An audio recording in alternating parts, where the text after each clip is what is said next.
everybody. We are the Alternative Study Break on BlastGirlRadio.com, and today we are here with Tonight Alive, so please introduce yourselves. I'm Jenna. And I'm Cameron.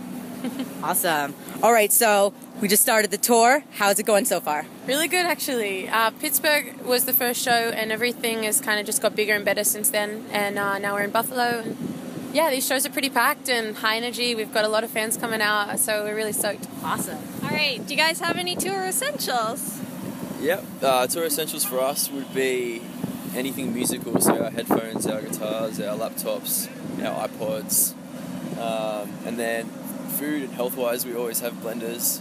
Or not blenders, but a blender. A blender, shaker. Yeah. We all buy yoga mats every time we come through. Yoga mats, Cool. Dumbbells. Powders, healthy powders. Yeah.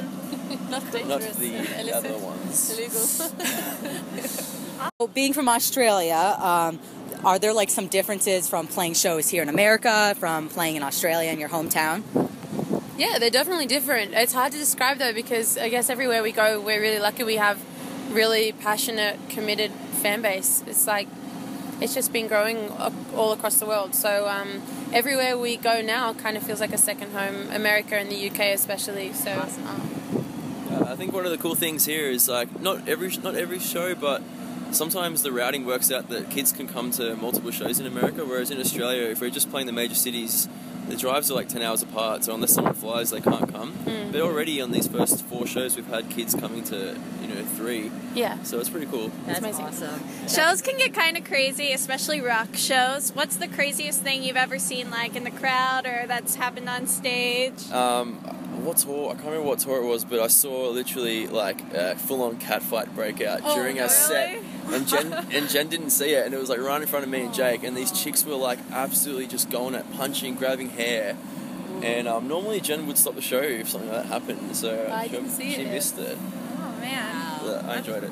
It was entertaining. They put on a show for you. Yeah, exactly. So we heard that you've been writing for your new upcoming album. After this tour, are you going to be going into the studio and going maybe to California, or are you going to be going back to Australia? We are kind of booked for touring until about Christmas time. So we're out here, and then we go to the UK and we do a headline tour, and then we support a Japanese band called 1OK Rock across Europe. Cool. So we're going to be pretty busy until the holidays, I guess, in which time January and February we're going to be in Australia, and we're going to continue writing, and we're actually going to get in the studio and jam together, which we haven't been able to do for a real long time, just because of what our touring schedule's like. We're either rehearsing for tour or on tour. We're never really just hanging out jamming music, so we're super looking forward to that, and it's not even in this year, so that's what's kind of next for us, and we hope to make our record early next year. That's awesome. So when you guys are writing music, where do you get most of your influence from, or who do you listen to kind of get inspiration? It's never a direct thing. It's not I want to write a song, who should I not rip off, but who can I be inspired by? It's always subliminal. You never know who you're channeling, I guess. So lyrically and emotionally, it's always an everyday experience that influences the lyrics and the story and the message kind of thing. But I was kind of talking about this recently and kind of realized that Tonight Alive isn't really a band that you can easily put into a genre. And I think that's because we're not really concerned about the sound or the scene or the source, maybe just more how it makes you feel. So that's kind of something we focus on through our music. Oh, that's really cool. Yeah. Thanks. That's awesome. Your recent latest single, The Edge, was featured on the major motion picture, The Amazing Spider-Man 2. What was it like, writing a song for a big movie, and was there any pressures with it and anything like that? Yeah, it's interesting when people ask us that. It seems like maybe it was a big-time production kind of thing, but it was kind of just another Tonight Alive song for us, which I'm really proud of. I don't feel like we really got caught up too much in the business and corporate side of what everybody seems to think was involved. But it was a real pleasure and honor that we were requested to write the song.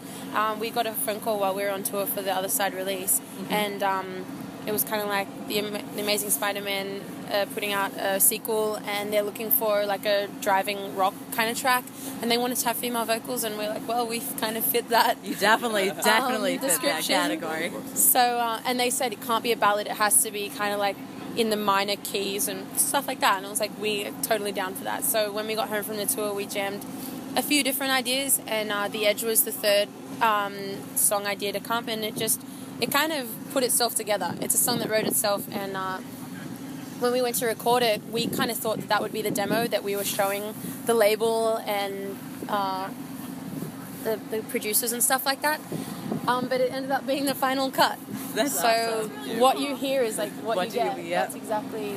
That's always the best. The raw. Yeah, thank you. Get it raw. I'm trying to describe that properly. We had a really quick turnover. We just did it like, I don't know, once it was of a week, recorded, we probably. did the video like a few weeks later, and Oh, then we really? flew overseas. We smashed it out. It's really interesting. Cool.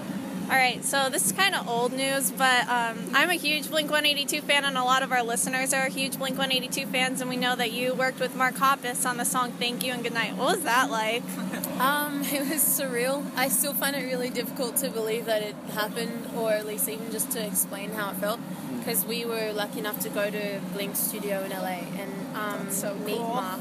And the way he even opened the door of the studio was so classic. It was just like, hey, I'm Mark. It was just, I don't know, it was just kind of really nostalgic, and we have a lot of respect for him, and it was a little intimidating, but he knew the song off by heart, and I didn't have to teach him how to do his part or anything like that. He just went right ahead and recorded it, and it was perfect. Oh, that's so cool. I love that song, so it turned out great. Thank you very much. And that's coming from like probably a Blink-182 enthusiast. Yeah. We're big fans too. So to end it here, so Halloween is coming up because it is October. You guys gonna be dressing up for Halloween? Any costume ideas? And do you play like with your costumes on stage? Yeah, we've done that before, and it didn't really work out because they were really hot.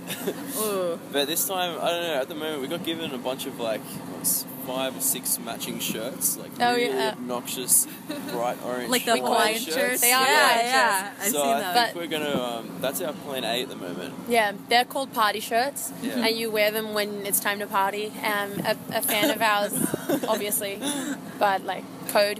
But a fan of ours, Bay, actually stitched all our names onto the pockets. So it's really cool. awesome. It's like a team. So if we get effort. lost, someone could pick us Look out up for off the the orange ground beacon. and read the name on the thing. And they know your name because it'll be right on your pocket.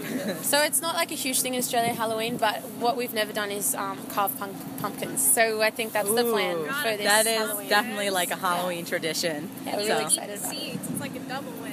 You eat them straight out of there?